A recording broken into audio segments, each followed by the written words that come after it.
2021, TikTok, a short-form video platform that is ostensibly also a social network, though which leans heavily toward consuming content over socializing, was ranked the most popular website by internet services company Cloudflare, beating out all the other big tech players, including search engine juggernaut Google. It was a neck-and-neck sort of thing, with Google taking the lead some days that year, but 2021 was definitely TikTok's time to shine, as it was already popular with young people, and was starting to become popular with the general public as well, of all ages and across a huge swath of the planet. It even beat Facebook as the most popular social media website that year, despite, again, it being mostly about consuming content rather than interacting. That was actually a prime motivator for Meta, which owns Facebook and Instagram, to redirect its own apps in a similar direction, shifting its focus from communication and interaction between users toward the creation of bingeable content, and feeding its users more and more of that content in a feed optimized for time-losing levels of consumption. 2021 was also the first full year that TikTok was coming under scrutiny from the US government. In the preceding year, 2020, then first-term President Donald Trump said he was considering banning the app because it was becoming so popular, with young people in particular, and because it was owned by a Chinese company, ByteDance, it represented a potential national security threat. So the idea was that because Chinese companies are forced by their very nature to do what the Chinese government tells them, that's just how things work over there, and to do so on the down low if that's what the government demands, and to lie about having to do what the government tells them to do if the government tells them to thus lie. It does not matter that ByteDance's leadership swore up and down to the world that the company will never use its popularity and the data it collects from all its users as a result of that popularity to help the Chinese government or the Chinese military or Chinese intelligence services. Of course, it will have to do that, and if it doesn't, its leaders could be black-bagged and disappeared into the night by the Chinese government, because again, that's just how things work over there. So the Trump administration decided to make TikTok a sort of boogeyman, representing Chinese companies in general, and to some degree, the presence of China in the US and throughout the Western world. And it said, nope, we are not going to let this thing continue to operate over here. It's worth remembering, too, that by 2021, the world was enmeshed in the COVID-19 pandemic, which originated in China, and which Trump and his administration were ardently attempting to tie to the Chinese government, calling COVID the Chinese flu, and even worse, more offensive things, as part of that effort. So this move against TikTok and its parent company, while based on genuine concerns about the ownership of the company and how and where the data being collected by that company is being handled, it should also be seen as a political maneuver, allowing Trump during the 2020 election run-up to look like he was taking a big stand against a big foreign threat, China. What I'd like to talk about today is a deal that was proposed way back then by the Trump administration as a potential way out for TikTok and ByteDance, allowing it to continue operating in the US despite threats to shut it down. Now that said deal, or a version of it, seems to have finally come to fruition, and what we know about the shape of the resulting new US-based version of TikTok.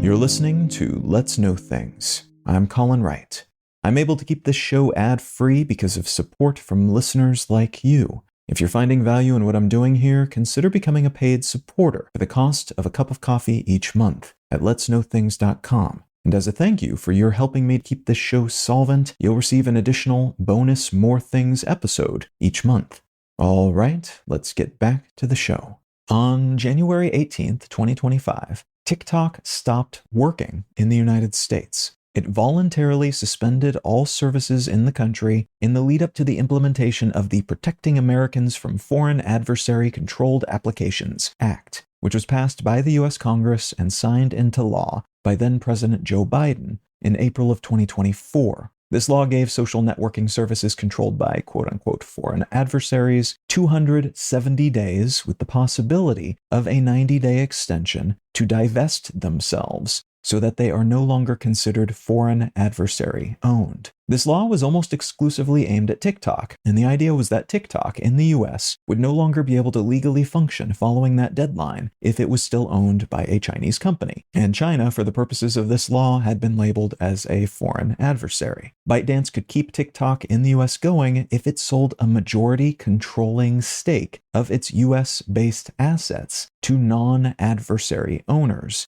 but otherwise it would have to shut down. Interestingly, though Trump was the original source of concerns about TikTok and its Chinese ownership during his first administration, when he stepped back into office in January 2025, he signed a new executive order that delayed the enforcement of that Biden-signed law, and then delayed it still further 3 more times after that, saying that he wanted to give American investors the time to negotiate controlling interest of US TikTok rather than banning it. Those efforts eventually bore fruit in the shape of a new controlling entity called TikTok USDS Joint Venture LLC, which is made up of a bunch of non-Chinese investment entities, including US software behemoth Oracle, an Emirati investment firm called MGX, a US investment firm called Silver Lake, and a personal investment company owned by Michael Dell, the founder of Dell Technologies. There are other smaller investors also involved, but the red thread that runs through almost all of them is that they're big Trump supporters and funders, funneling a lot of money into Trump's campaigns and his family businesses. So 6 years after the initial legal salvo was fired at TikTok in the United States, the local assets are now controlled by non-Chinese investors,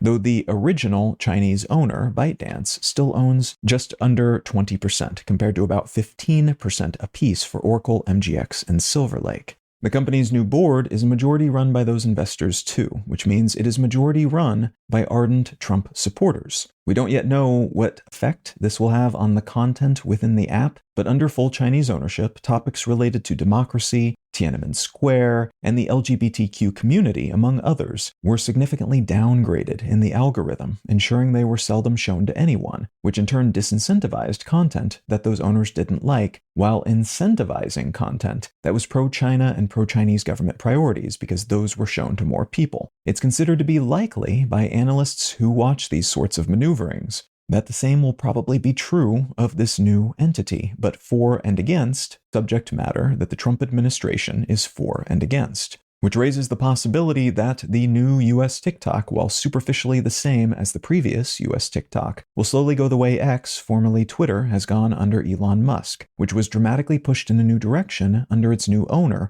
focusing on his political and ideological priorities and biases, and punishing users who spoke out against his favored priorities. TikTok could become more or less an extension of the Trump-verse, in other words, and could thus become something more akin to Trump's own social network, Truth Social, or other right-leaning and far-right social networks like conservative YouTube clone Rumble, rather than something less ideological, or maybe I should say less overtly politically ideological, like Meta's Facebook Threads and Instagram. Users have already noticed some changes to US TikTok after the change in ownership, though, including what sorts of data it collects. TikTok's new privacy policy, which all users have to agree to before using the app, now that the platform has changed hands, says that TikTok will be using precise location tracking, keeping tabs on exactly where users are located via their device's GPS. That's compared to the app's previous approximate location tracking effort, which used SIM card and IP address data to understand general proximity. So it still uses that data too, but now rather than knowing what neighborhood you're probably in, it may also know what room in your house you are scrolling from. The new US TikTok also tracks users' interactions with AI tools, including their prompts, outputs, and any metadata attached to said interaction, which includes details about where users are when they are using these tools and what time they used them. They also collect gobs of marketing data from outside sources and based on users' activity within the app. So things you buy, websites and other apps you visit and use, and conversations you have will all be sucked up and agglomerated into a profile that is then used to show you targeted advertising. This is not unique to US TikTok, but the company does seem to intend to make use of more such data and to combine it with other stuff that it is now collecting to increase the price it can charge for ads, because those ads will be a lot more specifically targeted than before. Some users are beginning to comb through the new user agreement with a fine-toothed comb,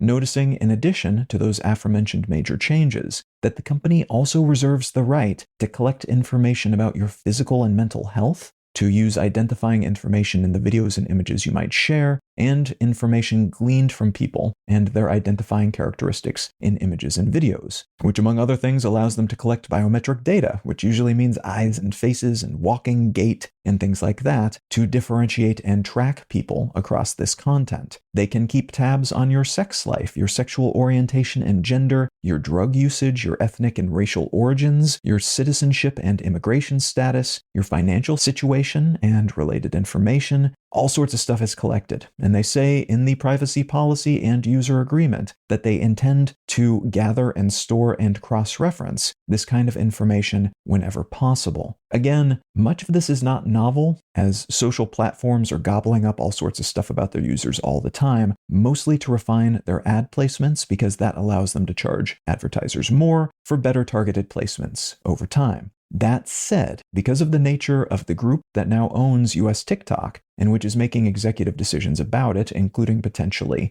how this data is shared, including with which US government agencies, there is a chance we may see an exodus of sorts from the still younger than average user base of this network, because there is a non-zero chance it could become a tool in the Trump administration's utility belt for tracking down people they do not like and spreading messages that are favorable to them and their ideological aims, in addition to any propaganda benefits that they might be able to glean from controlling the network's algorithm. So basically what was happening under the previous Chinese ownership, but for the current US administration's priorities, rather than those of the Chinese government.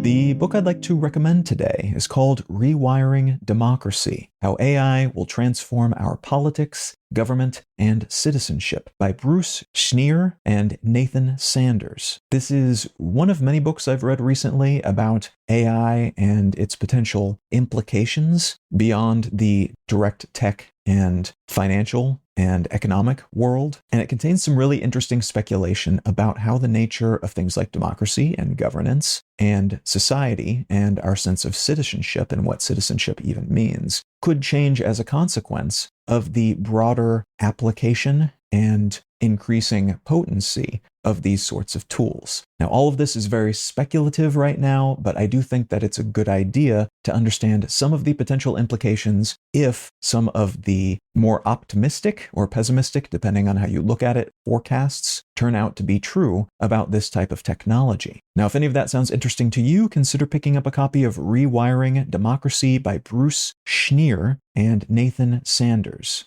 Let's Know Things is a listener-supported show. I don't make any money from ads, only what listeners contribute by becoming paid supporters at letsknowthings.com. If you're not in the position to become a paid supporter at the moment, consider leaving a quick review wherever you get your pods. Those help get the show in front of more people and lend a hint of credibility to independently made shows like this one. A huge thanks in advance, whatever shape your support might take.